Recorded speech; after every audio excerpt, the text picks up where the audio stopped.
السلام علیکم ورحمۃ اللہ وبرکاتہ۔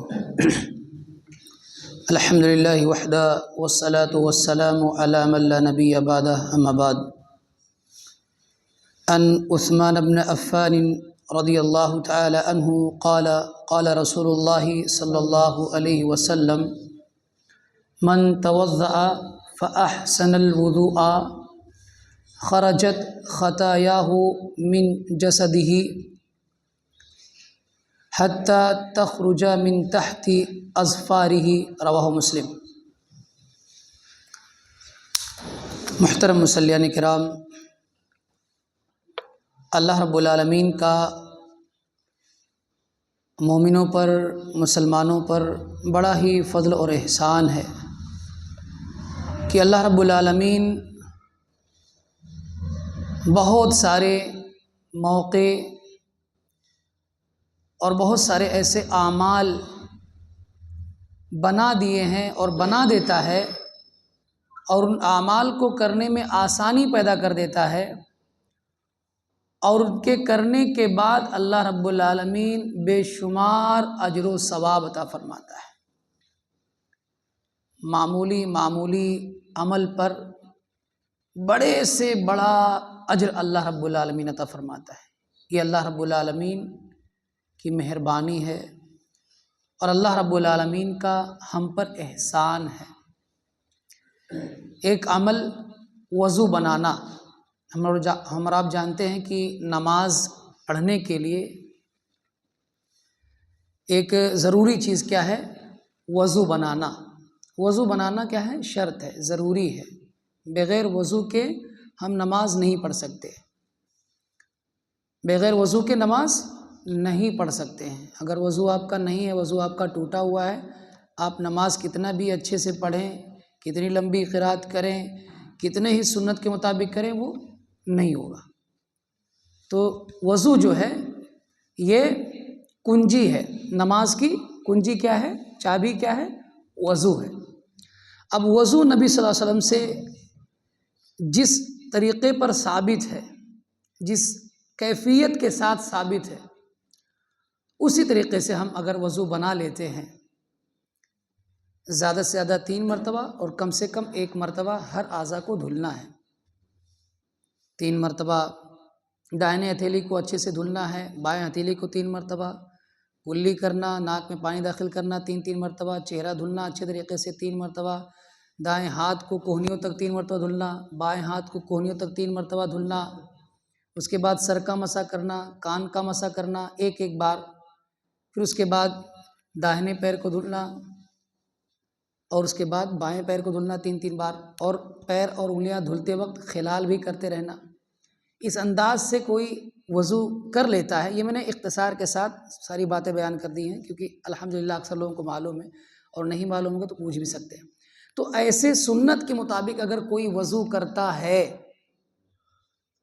ہڑبڑی نہیں کہ آدھا دھل رہا ہے اور آدھا چھوٹ گیا، یا دایاں ہاتھ دھلا ہے بایاں چھوٹ گیا، یا سر کا مسح کیا کان کا نہیں کیا، یا دونوں کا مسح کیا ہی نہیں، سنت کے مطابق اچھے انداز سے اگر وضو کوئی کرتا ہے تو اس کی فضیلت کیا ہے؟ دیکھیے، اللہ کے رسول صلی اللہ علیہ وسلم نے فرمایا: من توضأ فأحسن الوضوء، جس نے وضو کیا اور اچھے طریقے سے وضو کیا، بہت اچھے طریقے سے وضو کیا، خرجت خطاياه من جسده، تو اس کے جسم سے گناہ نکل جاتے ہیں، اس کے جسم سے گناہ نکل جاتے ہیں، حتی تخرج من تحت اظفاره، یہاں تک کہ ناخن کے نیچے سے بھی آخری قطرے کے ساتھ گناہ ختم ہو جاتے ہیں۔ بعض روایتوں کے اندر ہے کہ جب آنکھ دھلتا ہے، چہرہ دھلتا ہے، تو اس سے جو گناہ ہوتے ہیں وہ معاف ہو جاتا ہے، ہاتھ دھلتا ہے تو اس سے جو گناہ کیا ہوتا ہے وہ معاف ہو جاتا ہے، پیر دھلتا ہے تو اس سے جو گناہ ہوتے ہیں وہ معاف ہو جاتا ہے۔ تو اچھے انداز سے وضو کرنا، یعنی ابھی ہم نماز میں نہیں پہنچے، نماز تو ساری برائیوں کو ختم کرنے والی ہے، فحاشی کو ختم کرنے والی ہے۔ اگر ایک بندہ اچھے انداز سے وضو کر لے تو صغیرہ جتنے گناہ ہیں چھوٹے چھوٹے وہ اللہ رب العالمین معاف کر دیتا ہے۔ اب بندہ اللہ تعالیٰ کے سامنے کھڑے ہو کر نماز ادا کرتا ہے۔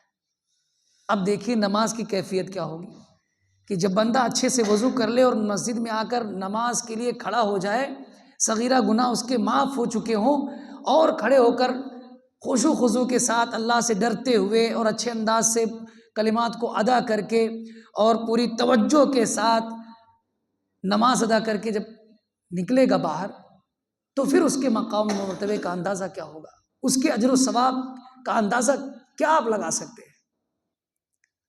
اللہ رب العالمین ایسے بہت سارے اعمال ہمارے لیے، مومنوں کے لیے، مسلمانوں کے لیے بنا رکھے کہ آپ وضو بنائیں، آپ کے صغیرہ گناہ معاف ہو جائیں گے۔ آپ مسجد سے، آپ اپنے گھر سے چل کر مسجد آ رہے ہیں، آپ کے گناہ بھی معاف ہو رہے ہیں، درجات میں بلندی بھی ہو رہی ہے۔ تو یہ ٹھنڈ کا موسم ہے، اس میں ہم اور آپ کو چاہیے کہ جب وضو بنائیں تو اچھے انداز سے بنائیں۔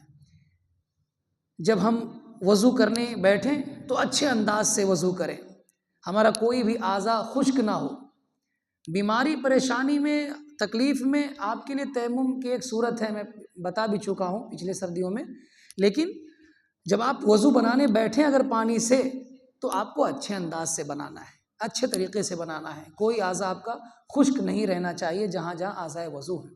اللہ رب العالمین ہم اور آپ کو توفیق دے کہ ہم اچھے انداز سے وضو بنائیں، اور اللہ رب العالمین ہمیں وہ تمام اعمال جن کے کرنے سے گناہ معاف ہوتے ہوں، نیکیوں میں اضافہ ہوتا ہو، اجر و ثواب میں اضافہ ہوتا ہو، اے اللہ رب العالمین ان تمام اچھے اعمال کو کرنے کی توفیق عطا فرما۔